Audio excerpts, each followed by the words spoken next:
Dalawang indibidwal ang arestado sa Cubao, Quezon City sa isinagawang entrapment operation ng Quezon City District Anti-Cybercrime Team dahil sa pagbebenta ng financial accounts at pekeng pera online. Yan ang balitang aking tinutukan.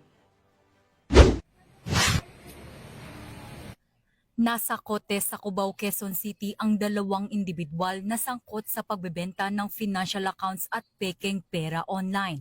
Sa pinaigting na cyber patrolling, natuntun ng mga tauhan ng Quezon City District Anti-Cybercrime Team ang post ng isa sa mga suspect na nag-aalok ng debit card sa halagang 3,500 piso.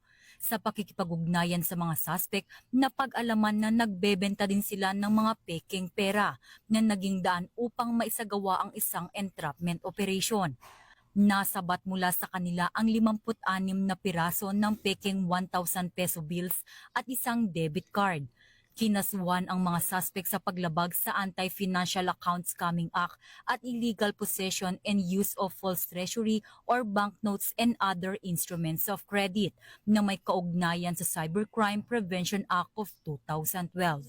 Kami po mula sa Quezon City District Anti-Cybercrime Team ay muling nagpapaalala sa lahat ng ating mga kababayan, sa mga tagapanood at tagapakinig na ang pagbili o pagbebenta ng anumang klaseng financial account ay mariing pinagbabawal sa ating saligang batas.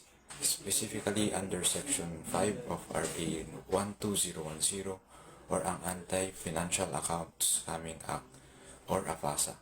Dahil maaring magamit ito ng mga cybercriminals sa kanilang pag-scam at maitago ang kanilang mga pagkakakilanlan. Mula dito sa Campo Crame, ako ang inyong PNN correspondent, Patrolwoman Mary Grace Artizuela, nagbabalita para sa Police News Network, alagad ng batas, tagataguyod ng Balitang Pulis.